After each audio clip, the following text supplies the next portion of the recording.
Thank goodness for the M2 motorway. We can't wait to get to Margate. Well, this is how some people go. But perhaps you'd rather travel some other way, by fast electric train or by sea from London Bridge. But it doesn't matter, does it? The main thing is to get there. And what a fabulous place it is when you do arrive. Look at those thousands of happy, carefree holidaymakers enjoying themselves beside the glorious sea and those marvelous miles of beaches in this famous 5 resorts in one. Here's our girlfriend. Her name's Kathy, by the way, in something rather more modern. But she's following an old tradition in coming here all the same. For Margate has been famous for holidays for over 200 years, and deservedly so. I'm sure you'll agree. It isn't just for big girls either. These youngsters are having a really wonderful time. It's safe bathing and plenty of golden sand. When you're this age, what more do you want? Sunshine, did I hear you say?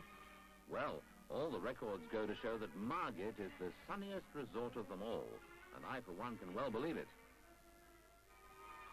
There's plenty to do, too. Take the trampoline, for instance. Well, you take it. I'm getting too old for that sort of thing. But it's wonderful for the figure, hers or his.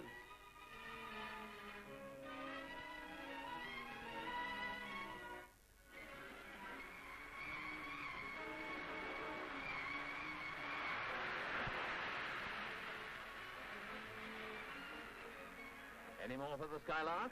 Modern style? This is great fun. She can do 40 knots and she's jet-propelled too. I'm still talking about the boat, of course. Our girlfriend is taking a trip along the coast and around the harbour. What you might call a real circular tour. And she's enjoying it, isn't she?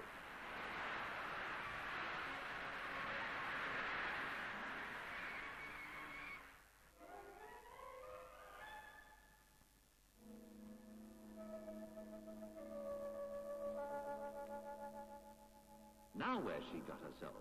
Hush! We're in Margate's famous grotto. This labyrinth of underground passages was discovered over 100 years ago by 2 schoolboys. There's a number of other caves in Margate, some much bigger, which were once the haunts of smugglers and the like. But the grotto is unique, for every inch of its walls is decorated with the most elaborate patterns, all made out of seashells. A wonderful and intriguing sight it is.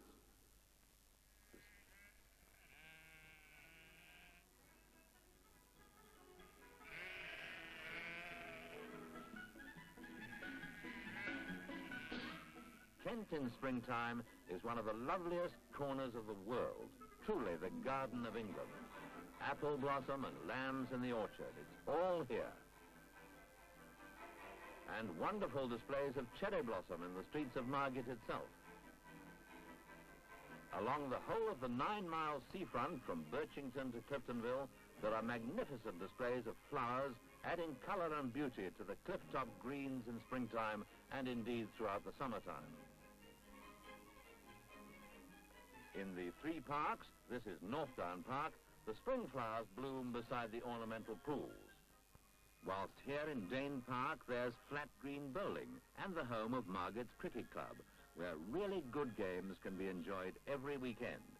That's if you don't wish to relax beside the luscious flower beds and fountains. Right in the centre of Old Margate is this finely preserved building dating from the 15th century. There are many relics of the past in the Kent countryside around Margate, and there are too the familiar oast houses raising their conical roofs to the sky. Beside the stream there may be an old mill house. This is the land of picture book villages.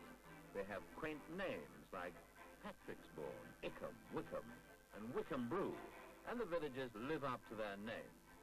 In the heart of this district, there's the home of the Mother Church of England, Canterbury herself, the noblest of them all. This great cathedral was begun in the 11th century and took 500 years to build. It replaced an earlier building that stood on the same site, and it was here that Thomas à Becket was murdered in 1170.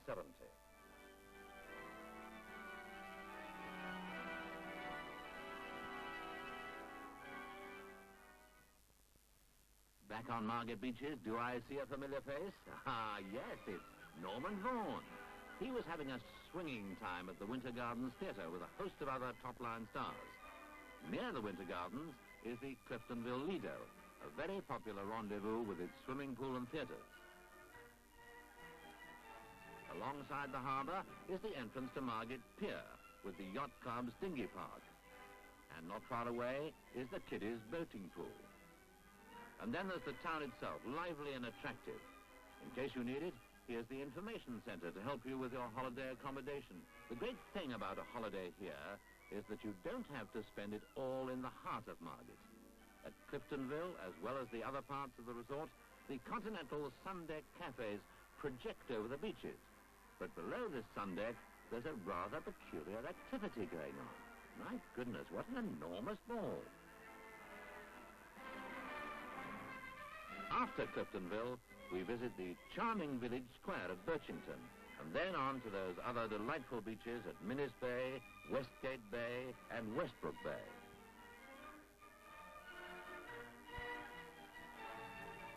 At the foot of the cliffs along the lower promenades, there are beach chalets for hire for family parties. It's Cliftonville, and there's the Lido. Look, here's the harbour, and Margate itself, the heart of this 5-in-1 resort. Down we go, and now we're running over the town. There's Dreamland and the promenades. Look at the sun deck and the beaches.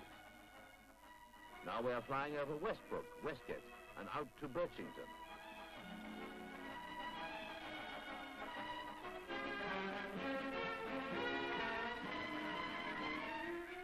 I say, she's really getting flighty, isn't she? This is just another way of getting a panoramic view of Dreamland, Margate's vast amusement park. Anyone who dares to go on this sort of thing has my respect and good wishes.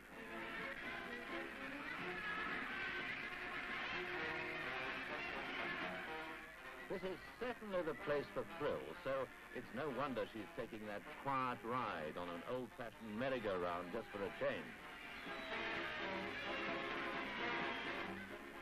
There you have it, Dreamland.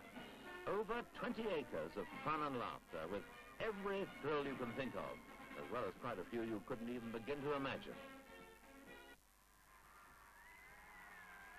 Not far away, the mammoth annual carnival procession is on its way along the seafront. Each year, 100,000 people turn out to see the 4-mile-long procession of colourful and ingenious floats. A queen of queens is to be chosen, and a bevy of glamorous girls from London boroughs and the South Coast are competing.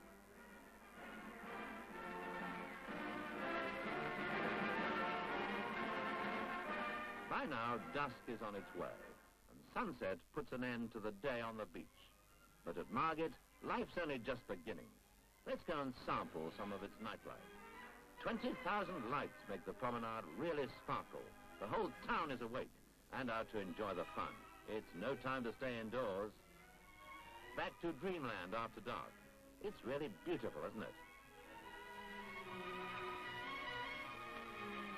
Inside the Winter Gardens, one of the biggest events of the year is underway. It's the finals of the Miss Margate £1,000 National Bathing Beauty Contest. This is one of the most important competitions of its kind in the country, and one of the many major events held in Margate each year. Naturally, our girlfriend has entered. Here she is, looking absolutely the tops. Let's wish her all the luck in the world. Barbara Windsor and Ian Hendry are two of the very distinguished panel of judges. And on the other side of the stage, there's Janet Munro and Norman Vaughan, as well as the Mayor of Margate.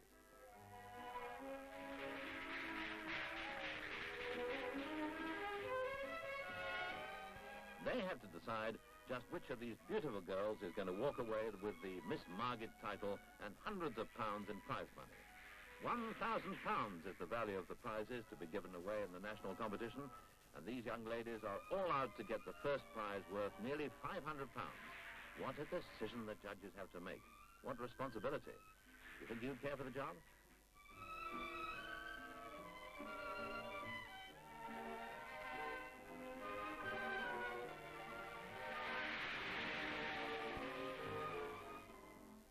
After comes the full parade, while the judges make up their minds.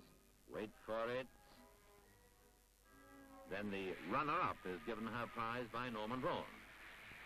And the winner, she gets her sash, cheque and trophy from the Mayor of Margate.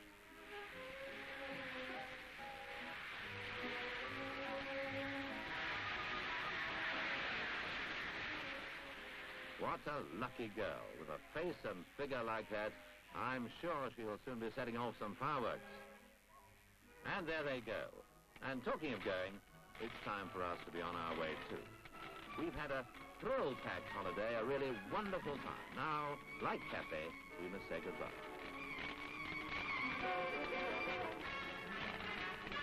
So it's goodbye, Margate, and Cathay too. And don't forget, ladies and gentlemen, make your date with the sun now.